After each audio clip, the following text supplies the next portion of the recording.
Start करते हैं world map. और वर्ल्ड मैप में हम लोग क्या पढ़ रहे थे? UNO, United Nations Organisation. United Nations Organisation में United Nation Organisation UNO, UNO UNO के बारे में हमने काफी हद तक लास्ट लेक्चर में समझ लिया था कि यूएनओ को क्यों बनाया गया। यूएनओ से पहले क्या था? लीग ऑफ नेशन था। लीग ऑफ नेशन को कब बनाया गया था? 10 जनवरी 1920 में। 10 जनवरी 1920 को लीग ऑफ नेशन बनाया गया था। लीग ऑफ नेशन का मोटो था कि सेकेंड वर्ल्ड वॉर को न होने देना। लेकिन सेकेंड वर्ल्ड वॉर चालू हो गया था 1939 से लेकर के 1945 के बीच में। सेकेंड वर्ल्ड वॉर के बाद लीग ऑफ नेशन का जो आइडेंटिटी था वो पूरी दुनिया में खराब हुआ, इसलिए उसको हटा करके उसकी जगह पर क्या ला दिया गया? United Nations Organization. League of Nation का हेडक्वार्टर स्विट्जरलैंड था, लेकिन यूनाइटेड नेशंस का हेडक्वार्टर कहाँ लाया गया? न्यूयॉर्क में। क्यों? क्योंकि न्यूयॉर्क यानी यूएसए, यूएसए के कैपिटल न्यूयॉर्क, जो यूएसए है उसने सबसे ज्यादा पैसे वगैरह को लगाया था यूएनओ में, इसलिए उसका हेडक्वार्टर कहाँ रखा गया? न्यूयॉर्क में रखा गया। समझ में? ओके, तो यूएनओ को कब बनाया गया था? 24 अक्टूबर 1945। और यूएनओ को बनाने के साथ ही यूएनओ को प्रॉपर्ली चलाने के लिए उसके 6 ऑर्गन्स को क्रिएट किया गया, जिसमें से पूरे दुनिया के लिए नियम कानून बनाने का काम दिया गया जनरल असेंबली को। सिक्योरिटी का काम दिया गया, पूरी दुनिया में सिक्योरिटी का काम दिया गया किसको? सिक्योरिटी काउंसिल को। इन जितने भी ऑर्गेनाइजेशंस है उनके लिए फंडिंग का काम करेगा ट्रस्टीशिप, ठीक है। बाकी अलग अलग स्पेसिफाइड काम करेगा, यानी पैसों की देखरेख करना है, खाने के बारे में देखना है, या हेल्थ को ध्यान में रखना है, तो उसके लिए काम करेगा social and economic and social council, ठीक है। और कहीं पर कोई मतभेद हो जाता है, इनजस्टिस हो जाता है, तो न्याय दिलाने का काम करेगा आईसीजे। और इन सब को मिलाकर काम कैसे किया जाएगा, सबको दिमाग देने वाला था सेक्रेटरीट, ठीक है। तो ये 6 ऑर्गन थे किसके? यूएनओ के, जिसमें से हमने यूनाइटेड नेशंस जनरल असेंबली के बारे में समझ लिया था, है ना?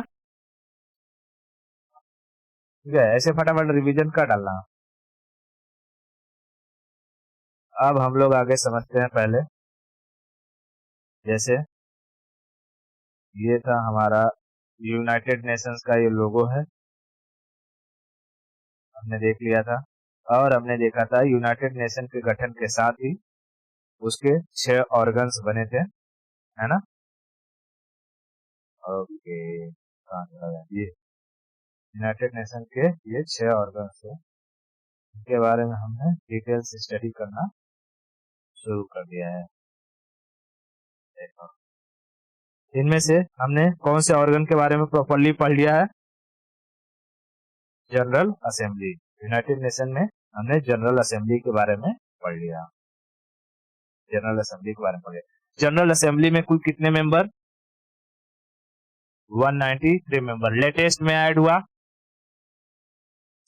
साउथ सूडान 2011 में। 2011 में जनरल असेंबली में जो काम काज होता है, जनरल असेंबली में जो काम काज होता है, उस काम काज को करने के लिए कितने लैंग्वेजेस को पारित किया गया? कितने लैंग्वेजेस में उनका ऑफिशियल वर्क होता है? 6। 6 लैंग्वेज में इनका ऑफिस वर्क चलता है। 6 लैंग्वेज में इनका ऑफिस वर्क चलता है, तो ये कोई दिक्कत नहीं है। ओके, कौन कौन से लैंग्वेज है वो? 6: English, French, Spanish, Russian, Chinese, Arabic, ठीक है, अरेबिक। लेटेस्ट में ऐड हुआ अरेबिक। जो जनरल असेंबली है, जनरल असेंबली के जो चेयरमैन होते हैं उनका टेन्योर कितने साल का होता है? 1 साल का होता है, ठीक है। तो ये हमने देख लिया अच्छे से, ठीक है। अब हम समझते हैं यूनाइटेड नेशन सिक्योरिटी काउंसिल के बारे में, नंबर 2 के बारे में, ठीक है। United nation security council. देख, अरे यार, साला सर्कल ही नहीं बन रहा है। United nation security council, UNSC, क्या कहते हैं इसको शॉर्टकट में? यूएनएससी,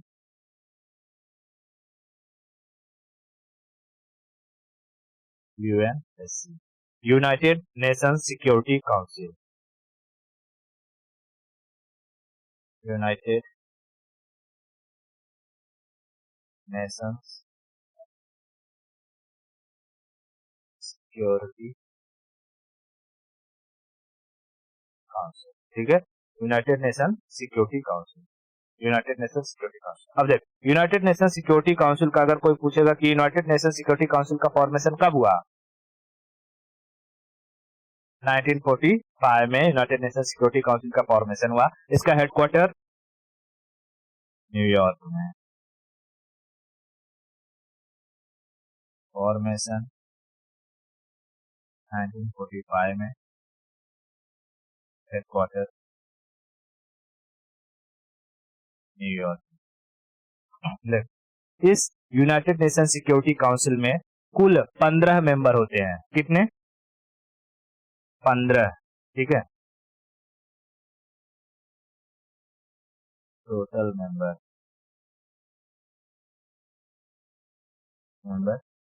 15 होते हैं, जिसमें से 10 नॉन परमानेंट और 5 परमानेंट मेंबर होते हैं, ठीक है, 10 नॉन परमानेंट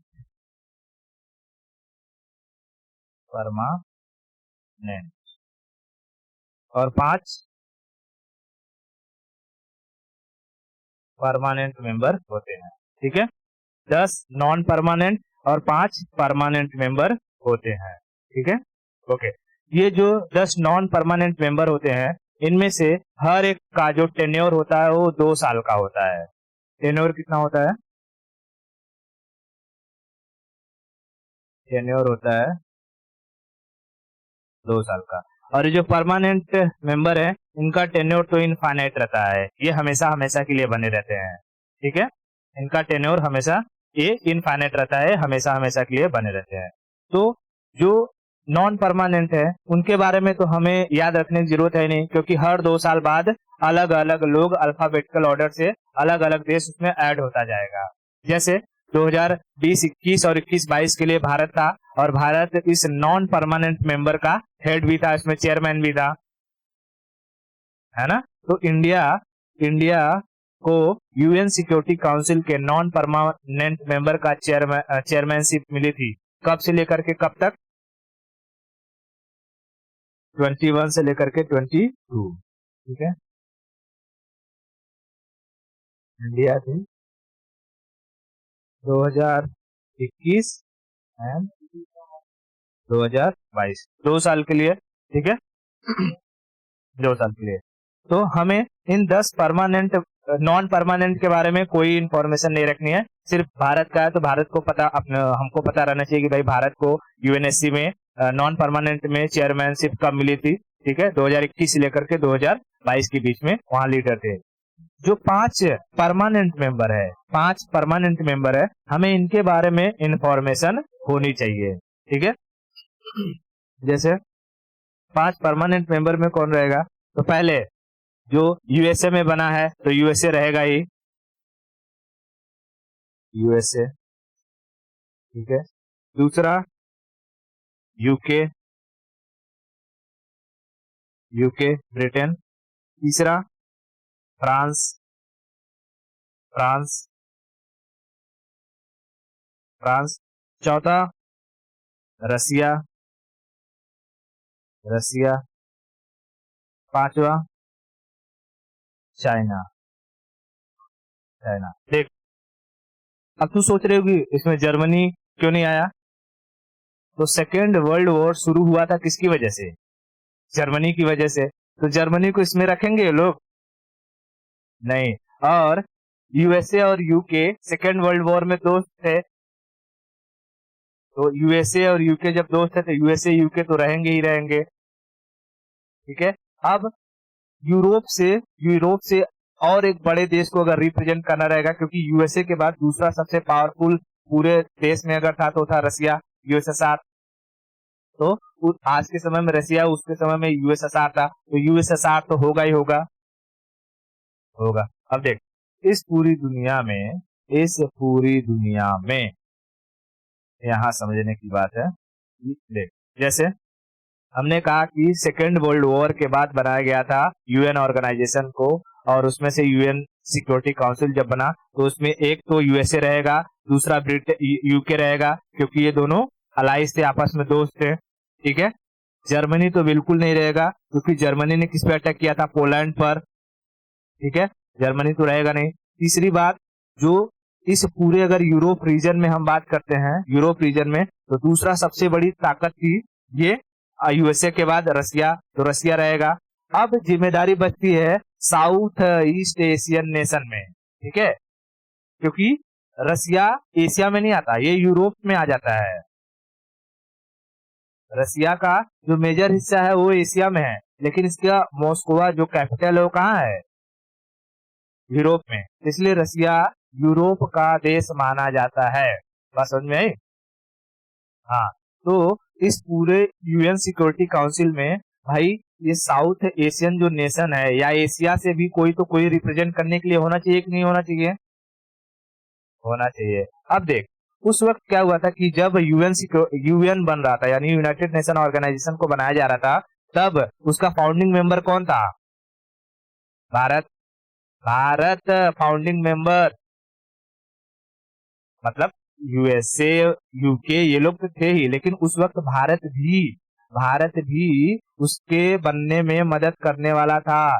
भारत भी वहां पर प्रेजेंट था कि हाँ, हम भी इसके हिस्सेदार रहेंगे। ठीक है, तो भारत भी फाउंडिंग मेंबर था यूएन ऑर्गेनाइजेशन के बनने में। इसलिए इन लोगों ने कहा कि देखो, ये पूरे अमेरिका से हो गया यूएसए, यूरोप से हो गया जो कि ये ब्रिटेन, यूके, और इधर वाले मेजर पोर्शन से शक्तिशाली में यूएसएसआर, तो इसको बना देते हैं। और यहाँ जो तुम्हारा एशिया है, एशिया, यहाँ पर हम दे देते हैं इंडिया को।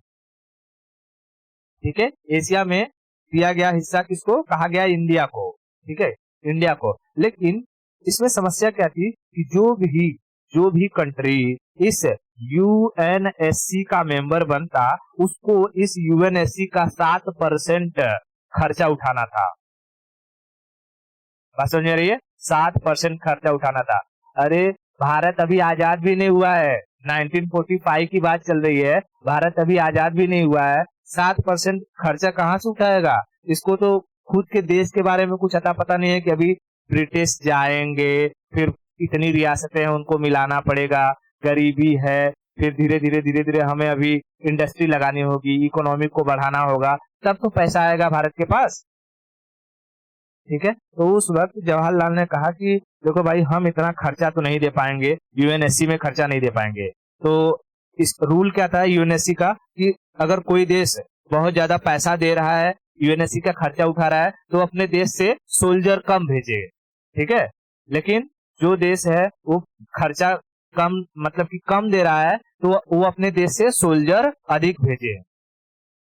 तो इस यूएनएससी में इंडिया और बांग्लादेश के सबसे अधिक सोल्जर तुझे मिलेंगे।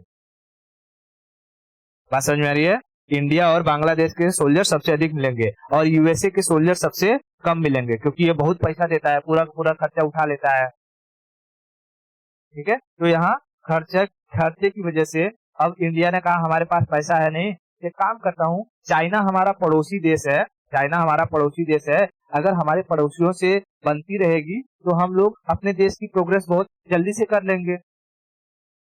तो ये जो कि इंडिया ने इन सबको कहा कि एक काम करो, ये जो परमानेंट सीट है ना, वो किसे दे दो? चाइना को दे दो। ठीक है, चाइना को दे दो। तो यहाँ से देख, यूएसए हो गया, ब्रिटेन हो गया, फ्रांस हो गया, रसिया हो गया, और एशिया में कौन बन गया? चाइना। चाइना, ये 5 लोगों को क्या मिल गया?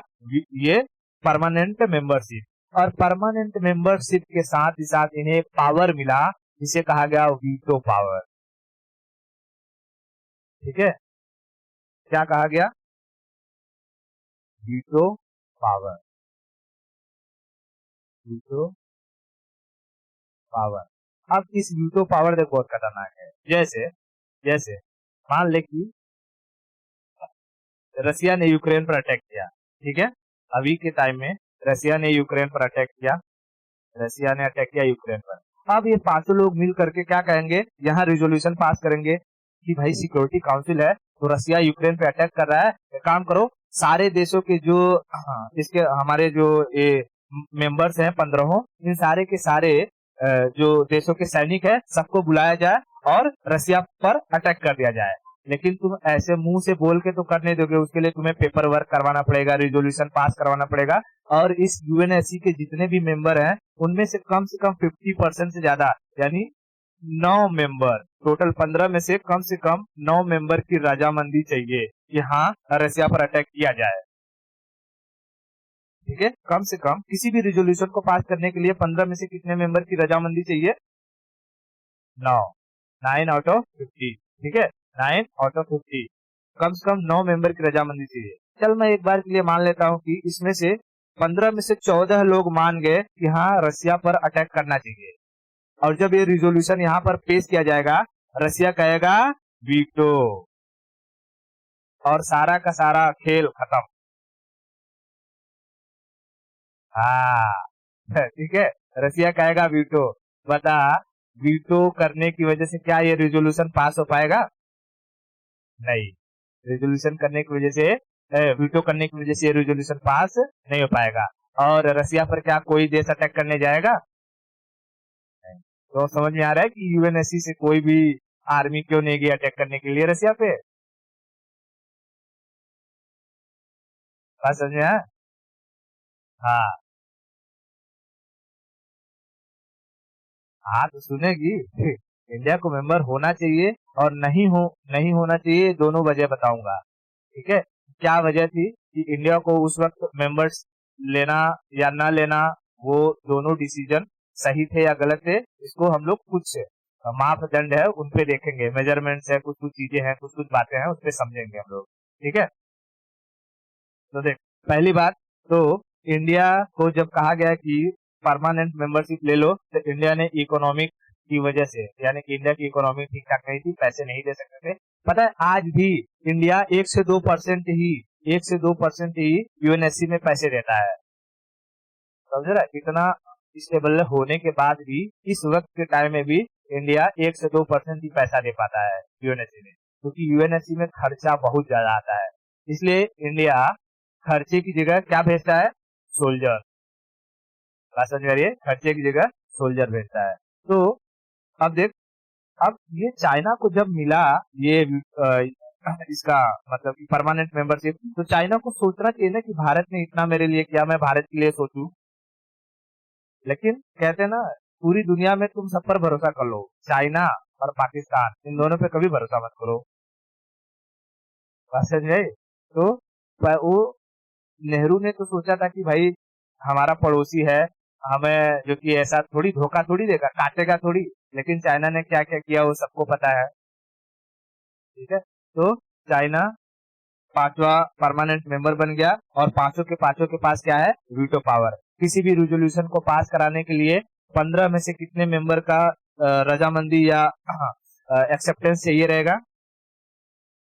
9, कम से कम 9। रिजोल्यूशन को पास करने के लिए 15 में से 9 मेंबर, 9 आउट ऑफ 15 मेंबर का क्या चाहिए? वो परमिशन, परमिशन या एक्सेप्टेंस, एक्सेप्टेंस। बात समझ में आई? एक्सेप्टेंस कितने लोगों का एक्सेप्टेंस चाहिए? 9 लोगों का एक्सेप्टेंस चाहिए। ठीक है, 9 लोगों का एक्सेप्टेंस चाहिए। मैं ये कर रहा हूँ, कहाँ गया? यूएनएस दिखाई दे रहा है, ऐसा रहता है। नहीं, दूसरी जगह लगाता हूँ।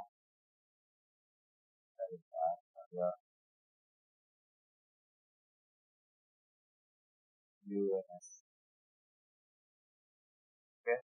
ये है यूएनएस। इसमें देख, बीच में जो है 5 सीट बनी रहती है, ये किसका रहेगा? 5 परमानेंट, और बाजू बाजू में जो रहेंगे बाकी उनके। देख, बाजू बाजू में 1 2 3 4 5 6 7 8 9 10 ऐसे करके 10 रहेगा इधर, ठीक है। और बाकी जो बैठे हुए हैं वो जो दूसरे विदेश मंत्री वगैरह जो आते रहेंगे, ठीक है। फिर इनके यहाँ के जो सिक्योरिटी पर्सनल वगैरह होंगे वो सब बैठे रहते हैं। बीच में 5 परमानेंट मेंबर होते हैं, 5 परमानेंट, और बाकी बाकी बाजू बाजू 10 नॉन परमानेंट मेंबर रहते हैं। बात समझ में आई? हाँ। अब इस यूएनएससी में जो 5 परमानेंट मेंबर है उनके पास कौन सी पावर है? वीटो। वीटो वीटो वीटो करने के लिए, मतलब वीटो पावर या परमानेंट सीट के लिए एशिया से पहले किसे चुना गया था? इंडिया को। इंडिया ने किसे जिम्मेदारी दे दी? किसको दे दिया अपना सारा का सारा? ये चाइना को, ठीक है। चाइना को मिल गया वीटो पावर। अब देख, जब चाइना को वीटो पावर मिल गया तो देख इसमें क्या कहा गया था यूएनएससी में कि किसी भी रिजोल्यूशन को पास करने के लिए कम से कम 15 में से 9 लोगों की सहमति होनी जरूरी है। और वो देश जो जिनके पास परमानेंट मेंबरशिप है, अगर वो किसी भी टॉपिक पर वीटो कर देते हैं तो कोई भी रिजोल्यूशन पास नहीं होगा। इसीलिए अगर कोई पाकिस्तान का मुद्दा रहता है तो तू उसमें देखती होगी चाइना वीटो कर देता होगा। पाकिस्तान का कोई मुद्दा रहता होगा, हाँ कर सकते हैं, ठीक है, ऐसा कर सकते हैं। तो उसमें चाइना वीटो कर देता है। क्यों? क्योंकि चाइना और पाकिस्तान की जमती है। वैसे ही अगर इंडिया के खिलाफ पाकिस्तान कोई रिजोल्यूशन लाता है यूएनएससी में तो रसिया वीटो कर देता है। बात समझ में आ रही है? रसिया वीटो कर देता है। तो अब देख, हम लोग ये समझते हैं कि पहले तो इनको मिला था, मतलब इंडिया को, लेकिन इंडिया ने नहीं दिया। पहली रीजन थी इकोनॉमिक, ठीक है, इकोनॉमिक रीजन थी कि इसकी वजह से इंडिया ने परमानेंट मेंबरशिप की सीट छोड़ दी। लेकिन अब इंडिया को परमानेंट मेंबरशिप मिलना चाहिए, इसकी वजह क्या है और इसमें न मिलने की वजह क्या है उसके बारे में समझते हैं, ठीक है, कि कौन इसमें अड़ंगा डालता है। तो देख, यूएनएससी में कहा जाता है कि हम किसी को यूएनएससी का परमानेंट सदस्य तभी बनाएंगे जब वो देश क्या हो? डेमोक्रेसी हो, उस देश में लोकतंत्र हो, ठीक है। तो मैं रीजन लिखता हूँ, reason India should gate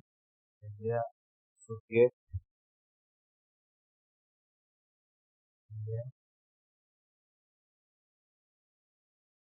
should get veto power. तो हमें परमानेंट सीट दो, मत दो, वीटो पावर दे दो, बाकी क्या चल लेने हैं। ठीक है। देख, तो इसमें क्या है कि कहा जाता है कि जो देश, पूरी दुनिया में जो देश सबसे बड़ा डेमोक्रेसी होगी उस देश में आतंकवाद से लड़ा जाएगा, लोगों का ख्याल रखा जाएगा। यानी डेमो जनता के द्वारा चुनी गई सरकार रहेंगी, उसे हम ज्यादा प्रेफरेंस देंगे। इसके लिए वीटो पावर के लिए। तो पूरी दुनिया में सबसे बड़ा लोकतंत्र कौन है? भारत। डेमोक्रेसी पहला जो कि इनका जो मांग है वो तो सेटिस्फाई हो गया। दूसरा ये लोग कहते हैं कि हम उस कंट्री को ज्यादा प्रेफरेंस देंगे यूएनएससी के परमानेंट सीट के लिए जो यूएन ऑर्गेनाइजेशन का फाउंडिंग मेंबर रहेगा। तो भारत को यूएन ऑर्गेनाइजेशन का फाउंडिंग मेंबर था कि नहीं था? हाँ, फाउंडिंग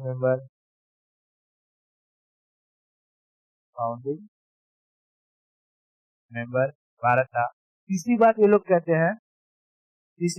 कहते हैं कि हम उस देश को परमानेंट सीट देंगे जो हमारे इस काउंसिल में क्या करेगा?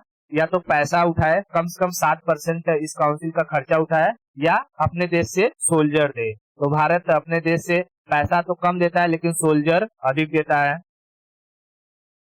सोल्जर सोल्जर अधिक देता है। और इस वक्त ऐसा है कि भारत खर्चे को भी उठा सकता है, कोई दिक्कत नहीं है, ठीक है।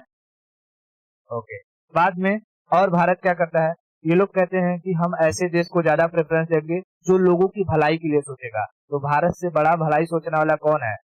चाइना के कब्जे में चला गया है कौन? श्रीलंका। फिर भी श्रीलंका को हम लोग असिस्टेंट देते हैं कि नहीं देते हैं? देते हैं। केपी ओली भारत के खिलाफ कितनी बार जो कि स्टेटमेंट दिए हैं चाइना के उसमें आकर के दबाव में, लेकिन फिर भी जो है भारत नेपाल में अगर कोई भूकंप आ जाता है तो असिस्टेंट देता है कि नहीं देता है? भारत ने ही बांग्लादेश को लिबरेट करवाया, ठीक है। भारत ने ही तालिबान ने जब अफगानिस्तान को कब्जाया तो वहां पर वीट पहुंचाया। यूक्रेन में वीट की कमी है तो वहां पे पहुंचा रहा है। पूरे देश में कोरोना के समय में मेडिसिन की कमी हुई थी तो भारत ने पहुंचाया था। तो सारे के सारे ह्यूमन जो असिस्टेंट है वो भारत करता है कि नहीं करता है?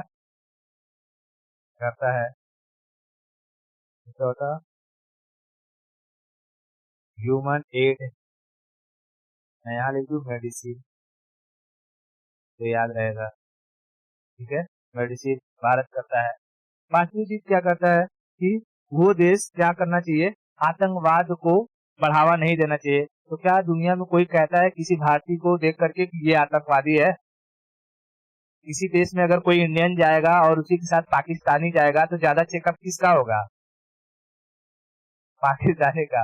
वो भले ही बढ़िया आदमी हो लेकिन उसको शक की नजर से देखेंगे, साला कोई ना कोई बम वम कहीं ना कोई छुपाया होगा, ठीक है। तो जो पीस की बात करता है कौन? भारत। पीस की बात करता है भारत। बात समझ में आई? उसके बाद भारत कभी भी न्यूट्रल रहता है। किसी किसी भी फॉरेन कंट्री का भारत के ऊपर कोई प्रेशर नहीं पड़ता है। जैसे क्या बाइडेन चाह कर कि भारत के प्रधानमंत्री से कोई काम करवा सकते हैं? क्या जो कि रसिया जो कि प्रेशर डाल के भारत से कुछ करवा सकता है? नहीं। तो भारत हमेशा न्यूट्रल रहता है, किसी भी एक पावर के दबाव में नहीं जाता है। वहीं अगर हम पाकिस्तान की बात करें तो पाकिस्तान किसके प्रेशर में चला जाता है? चाइना के। कभी वो यूएसए के प्रेशर में चला जाएगा तो कभी चाइना के प्रेशर में चला जाएगा, ठीक है। तो भारत क्या रहता है? न्यूट्रल रहता है। न्यूट्रल, न्यूट्रल रहता है, ठीक है। अब भारत की जो फॉरेन पॉलिसी है वो भी फ्री है, मतलब कि इसमें किसी तीसरे के कहने पर हम कोई अपनी बातों को नहीं बोल देते। जैसे कि यूएसए ने कितना बार प्रेशर डाला कि आप रसिया के खिलाफ जो कि स्टेटमेंट दीजिए, क्या भारत ने दिया? नहीं। भारत अपने लिए सोचता है कि भाई हमारे देश के लिए क्या सही है, ठीक है। तुम कहोगे तो हम काम करेंगे, ये बात नहीं, ठीक है। हम अपने लिए सोचते हैं। तो भारत की जो फॉरेन पॉलिसी है वो कैसी है? फ्री फॉरेन पॉलिसी है, independent. Independent, independent foreign policy, foreign policy. ये सारी की सारी वजह हैं जिसकी वजह से इंडिया को इंडिया को वीटो पावर मिलना चाहिए। बात समझ में आई? इंडिया को वीटो पावर मिलना चाहिए। अब देख, ये जितने देश हैं, चाहे यूएसए हो, यूएसए तैयार है। यूके हो, यूके तैयार है देने के लिए। रसिया तैयार है देने के लिए। ये जो फ्रांस है ना, फ्रांस, सॉरी, यूके का प्रधानमंत्री जो अभी बोरिस जॉनसन था, ठीक है, बोरिस जॉनसन, जॉनसन बेबी। तो हाँ ये आया था जो अभी वो उस पे बैठ के उसका बहुत वायरल हुआ था ना, जेसीबी वाला। हाँ जेसीबी हाँ जेसीबी पर एक्चुअली भारत में जो जेसीबी प्लांट है वो यूके की ही कंपनी लगाया है यहाँ पे, ठीक है। तो इसके लिए वो यहाँ मिलने गया था। यूके की ही वो कंपनी है जेसीबी ये बनाने वाली, ठीक है। तो वहां गया था मिलने। तो ये बेबी क्या कहता है, बेबी जॉनसन, बोरिस जॉनसन, कि भारत को हम परमानेंट दे देंगे लेकिन वीटो नहीं देंगे। भारत मतलब पागल वागल हो गया क्या? तो हम परमानेंट लेके क्या अचार डाल लेंगे उसका? वीटो वीटो नहीं मिलेगा तो? हाँ, वीटो तो हमें चाहिए बोलते हैं, ठीक है। तो बोरिस जॉनसन भी आया तो भी मान गया है। सबसे ज्यादा का ज्यादा अड़ंगा लगाने वाला जो है वो कौन है? चाइना, ठीक है। दूसरा नंबर ये, तीसरा नंबर ये, चौथा नंबर ये और पांचवा चाइना। देख सारे लोग राजी हैं, लेकिन समस्या यही है कि चाइना कैंसल ना कर दे। ठीक है, चाइना ही हमें, अब चाइना के कई मुद्दे हैं जो कहता है चाइना कि भारत को वीटो नहीं मिलना चाहिए। वो मुद्दों को समझते हैं कि चाइना किन मुद्दों के लिए कहता है कि भारत को वीटो नहीं मिलना चाहिए। ठीक है, देख चाइना का प्रोस्पेक्टिव क्या है। चाइना प्रोस्पेक्टिव कि इंडिया को वीटो क्यों नहीं मिलना चाहिए। चाइना कहता है कि अगर इंडिया को वीटो मिल जाएगा ना, तो इंडिया वीटो का गलत इस्तेमाल करेगा, वीटो का गलत इस्तेमाल करेगा।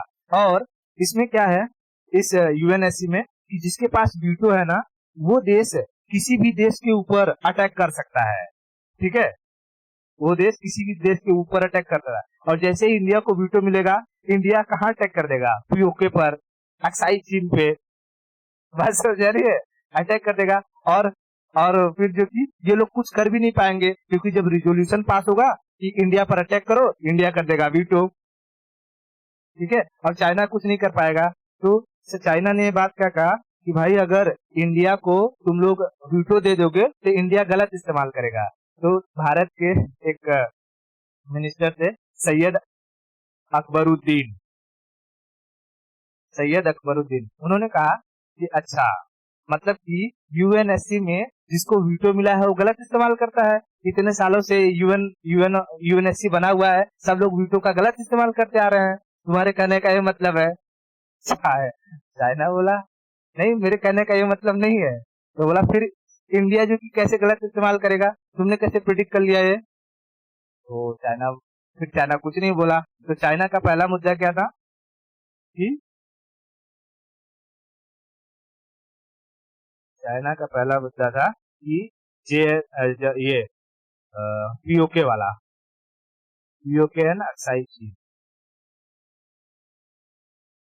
अक्साई, ठीक है, अक्साई चीन, यानी कि इंडिया को अगर वीटो मिलेगा, इंडिया को वीटो मिलेगा तो क्या हो जाएगा, इंडिया उसका गलत इस्तेमाल करेगा वीटो का। तो जब अकबरुद्दीन ने कहा कि भैया अगर यूएनएससी में वीटो का गलत इस्तेमाल हो सकता है, तो यानी तुम लोग भी गलत इस्तेमाल ही कर रहे हो, फिर सबको यहाँ से वीटो हटा देना चाहिए। फिर चाइना कुछ नहीं बोला। फिर अकबरुद्दीन ने कहा कि एक बात बताओ बच्चा, ये जो पीओके वाला सिस्टम है, पीओके चल रहा है, इसका यूनाइटेड नेशंस जनरल असेंबली में ये मुद्दा उठाया गया है। और यूनाइटेड नेशन जनरल असेंबली का ही एक पैनल बनाया हुआ था, एक पैनल बनाया हुआ था, डिक्सन कमीशन। डिक्सन कमीशन ने कहा कि ये जो पीओके वाला मुद्दा है, ये इंडिया और पाकिस्तान का इंटरनल मैटर है। ठीक है, इंडिया और पाकिस्तान का इंटरनल मैटर है। तो जब कोई भी चीज किसी देश का इंटरनल मैटर होता है, तो उसका यूएनओ से कोई लेना देना नहीं रहता है। बात समझ में आ रही है, यूएनओ से कोई लेना देना नहीं रहता है। इसका मतलब हमें वीटो पावर मिले या ना मिले, ये पीओके तो हम लेकर के रहेंगे। ठीक है, और इसमें वीटो का कोई लेना देना नहीं है। तो तुम ये मत कहो कि वीटो पावर मिलेगा तो इंडिया गलत इस्तेमाल करेगा। बात समझ में आई। चाइना चुप हो गया एकदम। फिर चाइना बोला कि आप क्या करें, ये तो जो पॉइंट था हो गया। तो चाइना ने कहा कि इंडिया ने सीटीबीटी का गलत इस्तेमाल किया है। सीटीबीटी, सीटीबीटी इसको बाद में पढ़ाऊंगा, अभी समझ। सीटीबीटी के तहत क्या था कि यूनाइटेड नेशंस ने एक नियम लागू किया था कि कोई भी देश न्यूक्लियर एटम जो टेस्ट रहेगा, nuclear test, nuclear test, nuclear test वो कहाँ कहाँ नहीं कर सकता है। एक, लैंड पर, दूसरा एयर में, और तीसरा वाटर में। इन तीन जगहों पर, इन तीन जगहों पर कोई भी देश न्यूक्लियर टेस्ट नहीं कर सकता है। और 1998 में, 1998 में भारत ने न्यूक्लियर टेस्ट किया, वो जमीन के अंदर, अंडरग्राउंड। तो वही भारत सरकार ने कहा कि हमने सीटीबीटी का उल्लंघन कैसे किया रे गधा, हमने तो न्यूक्लियर टेस्ट किया तुमने कहा था लैंड पे नहीं कर सकते, एयर पर नहीं कर सकते, वाटर पर नहीं कर सकते, हमने तो अंडरग्राउंड किया है, हमने तो अंडरग्राउंड किया है, तो सीटीबीटी का उल्लंघन कैसे हुआ? चाइना फिर बोला सही बात है, अब क्या बोलूं। तो भारत ने कहा किया था, अंडरग्राउंड पोखरण में, ठीक है। तो इस बात को भी बता दिया गया, तो चाइना फिर चुप हो गया, बोला अब क्या करूं, अब क्या करूं। तो चाइना बोलता है अच्छा अच्छा, इंडिया ने ना एनपीटी एनपीटी का उल्लंघन किया है। एनपीटी नॉन पॉलीफरेशन ट्रीटी होता है, इसके तहत कोई भी देश किसी दूसरे देश को न्यूक्लियर टेक्नोलॉजी को नहीं बेचेगा, ठीक है। यानी जैसे भारत ने न्यूक्लियर टेक्नोलॉजी एटम बम बना लिया, तो अपनी ये टेक्नोलॉजी किसी ऐसे देश को नहीं बेचेगा जिसके पास वो कैपेबिलिटी नहीं है कि वो न्यूक्लियर एटम बम को बना सके, ठीक है। तो चाइना ने कहा कि भारत ने इसका उल्लंघन किया है, तो भारत ने कहा कि एनपीटी का हमने उल्लंघन कैसे किया भाई, हमने एटम बम, हमारे जो साइंटिस्ट लोग थे, हमारे अब्दुल कलाम थे, उन सब ने अपने दम पर जो कि एटम बम को बनाया है। हा? तू दुनिया में किसी से भी पूछवा दे कि किसी देश ने हमारी हेल्प करी है एटम बम बनाने में? तो चाइना बोला हाँ, टेक्नोलॉजी नहीं बेचना चाहिए, हेल्प नहीं करना चाहिए, ठीक है। हाँ, क्या किसी देश ने हमारी हेल्प करी है इसको बनाने में, कि हमने किसी देश से जो कि टेक्नोलॉजी खरीदा है, कि हमने असिस्टेंट लिया है कि भाई बताओ अच्छा ये एटम बम का ये पूजा कैसे बनेगा, ये कैसे काम करेगा? ये तो सारा का सारा देश के, भारत के जो कि साइंटिस्ट है, उन्हीं ने सब कुछ किया है। तो हमने एनपीटी का जो कि उल्लंघन कैसे किया? चाइना बोला हे भगवान, ये तो सबका सब जो कि, तो मेरा सब गड़बड़ निकलता जा रहा है। तो भारत ने जो एटम बम था खुद डेवलप किया था, atom bomb develop itself, India. ऊपर से इंडिया ने कहा कि चाइना, मैंने नहीं, तुमने एनपीटी का जो कि गलत इस्तेमाल किया है, तुमने अपनी न्यूक्लियर टेक्नोलॉजी साउथ कोरिया को बेच दी, तुमने अपनी न्यूक्लियर टेक्नोलॉजी पाकिस्तान को बेच दी, पाकिस्तान के जरिए साउथ कोरिया को बेचवा दिया। चाइना बोला है भगवान, मैं बोलूंगा मेरा ही वीटो चला न जाए। फिर हाँ, वही बोल रहा है। फिर जो कि चाइना जो कि चुप हो गया, फिर इसको कोई मुद्दा नहीं मिला, तो चाइना बोलता है भारत को वीटो नहीं मिलना चाहिए, क्योंकि भारत जो कि बजट बहुत कम देता है, बजट। तो इसके खिलाफ फिर भारत सरकार ने कहा ठीक है, हम बजट बढ़ा देते हैं, लेकिन हम ना ये सारे की सारी चीज रोक देंगे, जो मेडिसिन तुमको फ्री में देते हैं वो मेडिसिन को बंद कर देंगे। पूरी दुनिया में जब गेहूं की कमी होती है तो गेहूं हम सस्ते रेट पर देते हैं, गेहूं को हम भेजना बंद कर देंगे। जितना भी ह्यूमन असिस्टेंट होता है, आसपास लोगों को जरूरत पड़ती है, वो सब चीजें बंद कर देंगे, अपने सोल्जर कम कर देंगे, चलेगा, पैसा हम बढ़ा देंगे। फिर सारे ये जो बाकी के मेंबर थे वो लोग बोले नहीं नहीं, तुम अपना सब कुछ ठीक रखो, हम जो है तुम्हें वीटो देने का इंतजाम करते हैं, ठीक है। हाँ, तो हाँ, तो बात चल रही है। अब देखो आने वाले कुछ सालों में धीरे धीरे करके, खाली ये अब कैसा है कि वीटो देने के लिए भी रिजोल्यूशन ले जाना पड़ेगा यहाँ पे, यहाँ पर सब लोग रिजोल्यूशन को पास कर देंगे, जितने नॉन परमानेंट रहेंगे वो भी पास कर देंगे, जितने परमानेंट रहेंगे उसमें से चारों के चारों पास कर देंगे। खाली एक ही चीज रहेगा, ये चाइना वाला, चाइना पास नहीं करेगा, ये सबको पता है। लेकिन इसका भी तोड़ इंडिया ने निकाल लिया था, ठीक है। एक ट्रीटी बनाई गई थी, एक ट्रीटी बनाई गई थी जिसमें ये था कि कोई भी देश ना जो उस ट्रीटी के अंडर नहीं आएगा, उसका नाम क्या था, ठीक है। तो चाइना किस पर आकर अटक गया, बजट पर। बजट के लिए भी इंडिया ने क्या किया, सारा का सारा चीज कहा कि भाई ये सब हम हटा लेंगे और बजट को बढ़ा देंगे। तो सारे देशों ने कहा कि नहीं नहीं, आप जो कि अपना बजट ठीक है, कम रखो, कोई दिक्कत नहीं है, लेकिन आप ये असिस्टेंट मत हटाओ। तो चाइना जो वीटो यहाँ पर करेगा उससे बचने के लिए इंडिया के पास एक बेहतरीन जो मुद्दा था वो था एमटीसीआर। एमटीसीआर एमटीसीआर एमटीसीआर देख, एमटीसीआर में 35 मेंबर हैं, कुल 35 मेंबर है, जिसमें इंडिया भी है।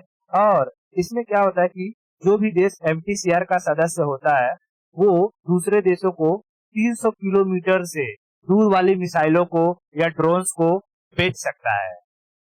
ठीक है, 300 किलोमीटर से अधिक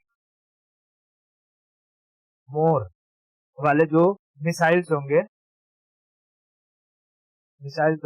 वो उन्हें बेच सकता है। लेकिन जो इसका सदस्य नहीं रहेगा, जो एमटीसीआर का सदस्य नहीं रहेगा, वो 300 किलोमीटर से अधिक रेंज वाले मिसाइल को किसी दूसरे देश को नहीं बेच पाएगा।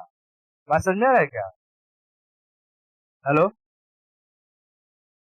हेलो, एमटीसीआर क्या है ये समझ में आ रहा है?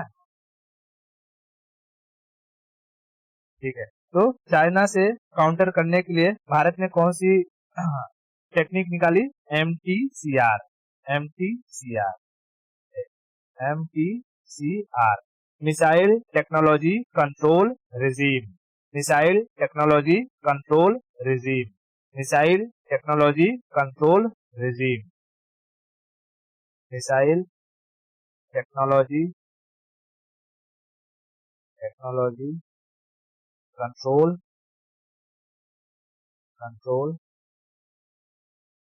रिजीम।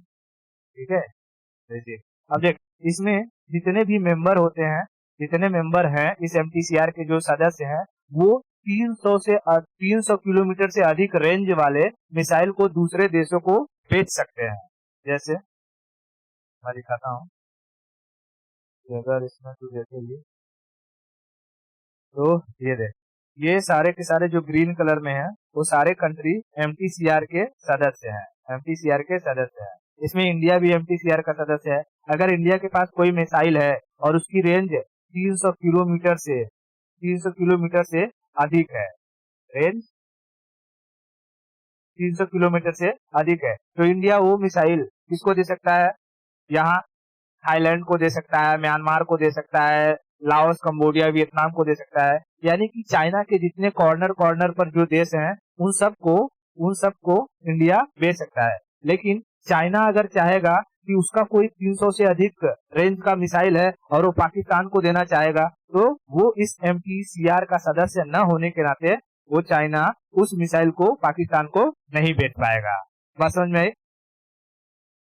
हाँ, और इसके लिए चाइना ने कहा कि देखो भारत से कि तुम हम पर वीटो मत करो, मतलब कि भारत वीटो कर देता है कि तुम नहीं भेज सकते क्योंकि तुम एमटीसीआर के सदस्य नहीं हो। तो चाइना ने कहा कि आप वीटो मत करो, तो भारत ने कहा कि ठीक है, हम वीटो नहीं करेंगे, हमको तुम यूएनएससी में वीटो पावर पर जब रेजोल्यूशन पास होगा तो तुम वहां पर वीटो मत करना।